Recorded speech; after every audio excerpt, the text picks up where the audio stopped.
नमस्कार, मैं हूं अंकुर और आप देख रहे हैं सत्य हिंदी का न्यूज बुलेटिन। एक नजर अब तक की सुर्खियों पर। चंद्र और सूर्य मिशन के बाद भारत ने अब ब्लैक होल्स और सुपरनोवा जैसी सुदूर चीजों के अध्ययन के लिए मिशन सफलतापूर्वक लॉन्च कर दिया है। इसरो ने इसके लिए 2024 की शुरुआत में एक्सपोसैट नाम का सैटेलाइट छोड़ा। ये वेधशाला की तरह काम करेगा। इस सैटेलाइट के जरिए भारत अमेरिका के बाद हमारी आकाशगंगा में ब्लैक होल और न्यूट्रॉन सितारों का अध्ययन करने के लिए एक विशेष खगोल विज्ञान वेधशाला भेजने वाला दुनिया का दूसरा देश बन जाएगा। ये उपग्रह लगभग 50 संभावित ब्रह्मांडीय स्रोतों से निकलने वाली ऊर्जा के ध्रुवीकरण को मापेगा। इसे पोलिक्स पेलोड द्वारा थॉमसन स्कैटरिंग के जरिए मापा जाएगा। उत्तराखंड में रेप के आरोपी भाजपा नेता कमल रावत को अरेस्ट कर लिया गया है। पुलिस ने कमल रावत को चंपावत से देर रात पकड़ा है। सोमवार को उसे अदालत में पेश किया जाएगा। इससे पहले भाजपा ने आरोपी को पार्टी से निकाल दिया था। 29 दिसंबर को रावत पर नाबालिग से दुष्कर्म का आरोप लगा। मुकदमा दर्ज होने के बाद भाजपा ने कमल रावत के खिलाफ एक्शन लिया। आरोपी के खिलाफ पॉक्सो और संबंधित आईपीसी की धाराओं के तहत मामला दर्ज किया गया है। बता दें, बीजेपी आजकल अपने नेताओं की वजह से लगातार निशाने पर बनी हुई है। कल ही बीएचयू परिसर में छात्रा के साथ यौन उत्पीड़न करने के मामले में आरोपियों को महीनों बाद पकड़ा गया और आरोपियों के संबंध में बीजेपी से निकले उनके फोटोज भी पीएम मोदी, योगी आदित्यनाथ, केंद्रीय मंत्री स्मृति ईरानी समेत बाकी नेताओं के साथ चल रहे हैं। वाराणसी में आईआईटी की छात्रा से सामूहिक दुष्कर्म के मामले में नए खुलासे हो रहे हैं। रिपोर्ट्स के मुताबिक उस 1 नवंबर की रात वारदात से पहले आरोपी कुणाल पांडे, अभिषेक चौहान उर्फ आनंद और सक्षम पटेल चेतगंज की नकटिया देखने गए थे। आरोपियों ने पूछताछ में पुलिस को बताया कि उन्होंने शराब पी रखी थी। मेला देखने के बाद वो बीएचयू के सिंह द्वार से कैंपस के अंदर घुस गए और फिर आईआईटी की तरफ चले गए। उस तरफ सुनसान जगह देखकर तीनों ने छात्रा के साथ गैंगरेप किया और फिर कैंपस के हैदराबाद गेट से निकलकर बाईपास की तरफ चले गए। छात्रा के साथ गैंगरेप की घटना को लेकर अगले ही दिन से बीएचयू के छात्रों ने आंदोलन शुरू कर दिया था। आरोपियों ने पूछताछ में बताया कि वारदात को अंजाम देने के बाद जब अगले दिन 2 नवंबर और फिर 3 नवंबर की रात को आंदोलन हुआ तो वो डर गए और शहर छोड़कर मध्य प्रदेश चले गए और वहां चल रहे विधानसभा चुनाव के प्रचार में शामिल हो गए। आरोपियों ने यह भी बताया कि मध्य प्रदेश में मतदान वाले दिन यानी 17 नवंबर से पहले ही तीनों वाराणसी वापस आ गए और गुपचुप तरीके से रहने लगे। कांग्रेस ने बीएचयू में गैंगरेप के मामले पर कहा है कि बीएचयू में छात्रा का गैंगरेप करने के बाद बीजेपी के पदाधिकारी एमपी में चुनाव प्रचार करने चले गए। एमपी में ये बलात्कारी मोदी की गारंटी का प्रचार कर रहे थे, बीजेपी के लिए वोट मांग रहे थे।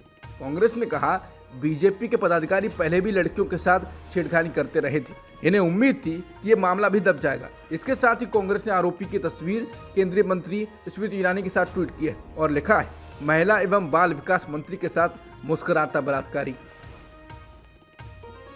नीतीश कुमार ने जैसे ही ललन सिंह को अध्यक्ष पद से हटाया वैसे ही आरजेडी और जेडीयू के बीच तनाव की खबरें और तेज हो गई।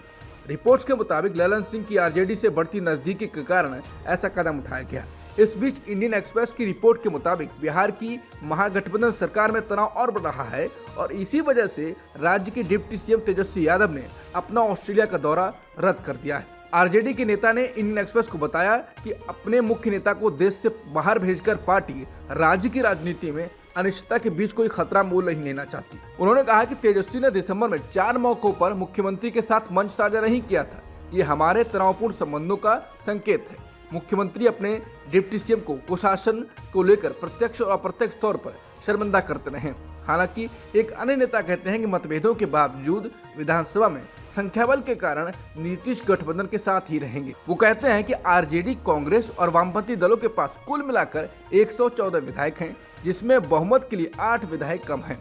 वो फिर से एनडीए के साथ जाने का खतरा नहीं लेंगे क्योंकि वो मुख्यमंत्री की कुर्सी भी गंवा सकते हैं। नीतीश तब तक महत्वपूर्ण और प्रासंगिक हैं जब तक कि वो मुख्यमंत्री हैं। अयोध्या में श्री राम जन्मभूमि के 22 जनवरी को होने वाले प्राण प्रतिष्ठा समारोह में कांग्रेस अध्यक्ष खड़गे और सोनिया गांधी को भी बुलाया गया है, पर क्या वो शामिल होंगी? इस सवाल का जवाब स्पष्ट तौर पर कांग्रेस की ओर से अब तक नहीं दिया गया है, मगर विश्व हिंदू परिषद ने अब इस पर प्रतिक्रिया दी है। विश्व हिंदू परिषद के प्रेसिडेंट आलोक कुमार ने कहा, खड़गे जी के पास मैं खुद गया था। अधीर रंजन चौधरी के पास भी राम मंदिर ट्रस्ट और वीएचपी के लोग गए थे।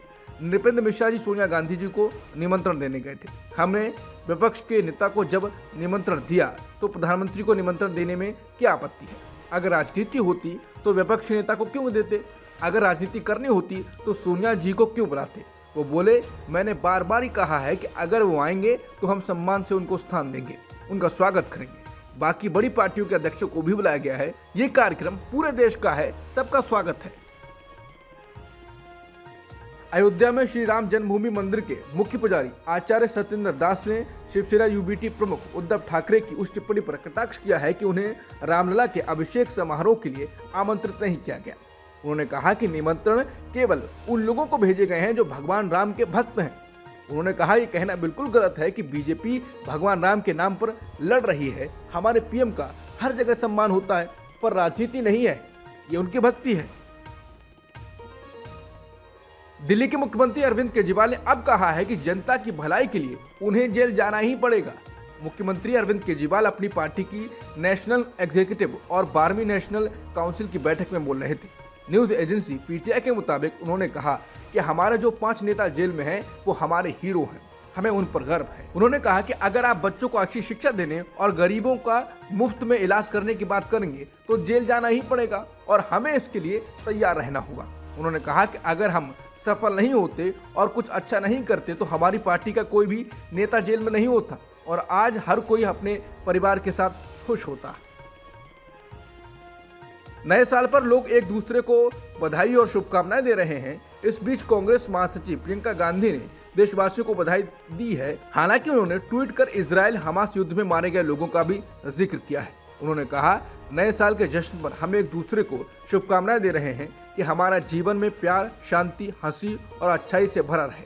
आइए हम गजा में अपने भाइयों और बहनों को याद करें जो अपने जीवन, सम्मान और आज़ादी के अधिकार पर सबसे अन्यायपूर्ण और अमानवीय हमले का सामना कर रहे हैं। प्रियंका गांधी ने ट्वीट कर लिखा कि एक तरफ हमारे बच्चे नए साल का जश्न मना रहे हैं, लेकिन दूसरी तरफ इजराइल हमास युद्ध में बच्चों की बेरहमी से हत्या हो रही है। दुनिया भर के नेता इसे चुपचाप देख रहे हैं। सत्ता के लालच में ऐसा हो रहा है। उन्होंने कहा कि ऐसे लाखों लोग हैं जो गजा में हो रही भयंकर हिंसा को खत्म करने की मांग करते हुए अपनी आवाज उठा रहे हैं और बहादुर दिल वाले वो लोग हमारे लिए नए कल की आशा लेकर आए हैं, उनमें से एक बने। भारत में बीते सप्ताह में कोरोना संक्रमण के मामले में 22% का उछाल आया है। टाइम्स ऑफ इंडिया अखबार के मुताबिक बीते 24 घंटों में कुल संक्रमण का मामला बीते 7 महीनों में पहली बार 800 के पार चला गया। रिपोर्ट में बताया गया है कि कुल मिलाकर संक्रमण के मामले बेहद कम हैं और ताजा मामलों में सामने आ रही तेजी टेस्टिंग की वजह से हो सकती है। वहीं डेटा बताता है कि कोरोना संक्रमण के नए वेरिएंट JN1 के आने से देश में संक्रमण बढ़ा है और इस समय केरल में सबसे अधिक है। म्यांमार के 151 सैनिक अपनी जान बचाने खातिर भागकर भारत आ गए हैं। सीमा पार कर आने की वजह यह है कि उनके मिलिट्री कैंप पर एक विद्रोही गुट ने कब्जा कर लिया है। ये पहली बार नहीं है जब म्यांमार के सैनिक भारत में भाग कर आए हैं। रूस के राष्ट्रपति व्लादिमीर पुतिन ने नए साल के मौके पर देश को संबोधित किया है। इस मौके पर पुतिन ने कहा, मैं ड्यूटी पर तैनात उन रूसी सैनिकों से बात करना चाहता हूं जो इस वक्त जंग के मैदान में सच और इंसाफ की लड़ाई लड़ रहे हैं। आप हमारे हीरो हैं, हमारा दिल आपके साथ है। आपके साहस को सलाम और हमें आप पर गर्व है। पुतिन ने कहा कि मुझे बहुत अच्छे से मालूम है कि आपको अपनों और करीबियों का प्यार याद आता होगा। मैं आपसे ये कहूंगा कि लाखों रूसी नागरिकों का प्यार आपके साथ है। पुतिन बोले, हमने अतीत में साबित किया है कि हम मुश्किल चुनौतियों से निपट सकते हैं और हम कभी नहीं झुकेंगे। कोई ताकत हमें अलग नहीं कर सकती। ऑस्ट्रेलिया क्रिकेटर डेविड वार्नर ने अंतर्राष्ट्रीय वनडे क्रिकेट से भी संन्यास लेने की घोषणा की है। 37 साल के वार्नर ने इससे पहले टेस्ट क्रिकेट से संन्यास लेने की घोषणा की थी। 3 जनवरी से शुरू होने वाले टेस्ट मैच में वार्नर आखिरी बार टेस्ट मैच खेलने उतरेंगे। ये मैच पाकिस्तान के खिलाफ होगा। ऑस्ट्रेलिया टीम इन दिनों पाकिस्तान के खिलाफ 3 मैचों की टेस्ट सीरीज खेल रही है। अब तक की सुर्खियों में इतना ही। बाकी खबरों के लिए बने रहिए सत्य हिंदी.com के साथ।